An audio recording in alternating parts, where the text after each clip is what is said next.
తాకట్లో ఉన్న బంగారాన్ని విడిపించి ఆ రోజున మార్కెట్ ధర కట్టి మిగిలిన డబ్బును మీకు అందిస్తుంది కొమ్మూరి గోల్డ్.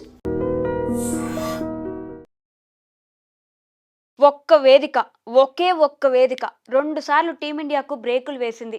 ఐసీసీ టోర్నీలో తిరుగులేని విజయాలు సాధిస్తూ ముందుకు వెళ్తున్న ప్రతిసారి భారత జట్టుకు షాక్ ఇస్తూ ఓటమిని రుచి చూపిస్తుంది. జట్టులో ఆత్మవిశ్వాసాన్ని దెబ్బతీస్తూ ఫ్యాన్స్ను కలవరానికి గురిచేస్తుంది. క్రికెట్లో గెలుపు ఓటములు సహజం, కానీ ప్రతిసారి ఒకే గడ్డపై ఓడిపోతుంటే ఎక్కడా లేని టెన్షన్ వస్తుంది. టీమిండియాకు చేదు జ్ఞాపకాలను మిగిల్చిన ఈ వేదిక ఏదో కాదు, అహ్మదాబాద్లోని నరేంద్ర మోదీ స్టేడియం.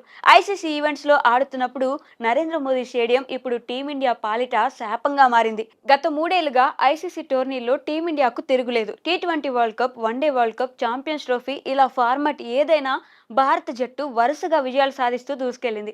ఈ క్రమంలో మన జట్టు 2024 టీ20 వరల్డ్ కప్తో పాటు 2025 ఛాంపియన్స్ ట్రోఫీ గెలుచుకుంది. 2023 వన్డే వరల్డ్ కప్ నుంచి ప్రస్తుతం జరుగుతున్న టీ20 వరల్డ్ కప్తో కలుపుకొని ఓవరాల్గా టీమిండియా 29 ఐసీసీ మ్యాచ్ల్లో 27 విజయాలు సాధించింది. కేవలం 2 మ్యాచ్ల్లో మాత్రమే ఓడిపోయింది. అయితే ఓడిన ఈ 2 మ్యాచ్లు అహ్మదాబాద్లోని నరేంద్ర మోదీ స్టేడియంలో కావడం ఇప్పుడు తీవ్ర చర్చనీయాంశంగా మారింది. 2023 వరల్డ్ కప్లో టీమిండియా వార్ వన్ సైడ్ చేస్తూ ఫైనల్ వరకు ఒక్క ఓటమి లేకుండా తుది సమరానికి అర్హత సాధించింది. అసలే సొంతగడ్డ, స్టార్ ప్లేయర్లతో సూపర్ ఫామ్లో ఉంది.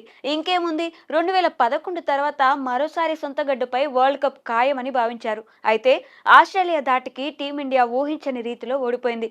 ఈ ఫైనల్ ఓటమి టీమిండియాతో పాటు కోట్లాది మంది ఇండియన్ ఫ్యాన్స్కు హార్ట్ బ్రేక్ అయ్యేలా చేసింది. స్టార్ క్రికెటర్లు కోహ్లీ, రోహిత్లకు ఈ ఓటమి నుంచి బయటకు రావడానికి చాలా కాలమే పట్టింది. అప్పటి నుంచి నరేంద్ర మోదీ అహ్మదాబాద్ స్టేడియం అంటే టీమిండియాకు ఒక బ్యాడ్ మెమరీ. 2023 వరల్డ్ కప్ ఫైనల్లో ఓడిపోయిన తర్వాత టీమిండియా వరుసగా 17 ఐసీసీ మ్యాచ్ల్లో గెలిచింది. ఐసీసీ టీ20 వరల్డ్ 2024లో ఓటమి లేకుండా టైటిల్ కొట్టిన మన జట్టు 2025లో దుబాయ్ వేదికగా జరిగిన ఛాంపియన్స్ ట్రోఫీలోనూ విన్నింగ్ స్ట్రీక్ కొనసాగిస్తూ ట్రోఫీ గెలుచుకుంది. దీంతో ఐసీసీ టోర్నీ అంటే ఇండియాకు తిరుగు లేకుండా పోయింది. ప్రస్తుతం జరుగుతున్న టీ20 వరల్డ్ కప్లోనూ గ్రూప్ స్టేజ్లో వరుస విజయాలతో ఈజీగా సూపర్ 8లోకి అడుగుపెట్టింది. అయితే సూపర్ 8లో భాగంగా సౌత్ ఆఫ్రికాపై ఇండియా ఓడిపోయింది.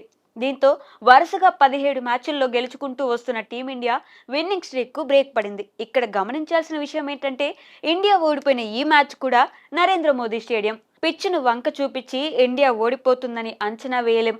క్రికెట్లో ఇలాంటి సెంటిమెంట్కు స్థానం లేదు. అయితే ప్రతిసారి ఇక్కడే ఓడిపోవడం జట్టు కాన్ఫిడెంట్ దెబ్బతింటుంది. దీంతో పాటు ఫ్యాన్స్లో ఈ గ్రౌండ్లో ఆడుతుంటే టెన్షన్ తప్పదు. వరల్డ్ కప్ షెడ్యూల్ ప్రకారం పాకిస్తాన్ వరల్డ్ కప్ ఫైనల్కు అర్హత సాధించకపోతే ఈ మెగా టోర్నీ తుది సమరం అహ్మదాబాద్లోని నరేంద్ర మోదీ స్టేడియంలోనే జరగనుంది.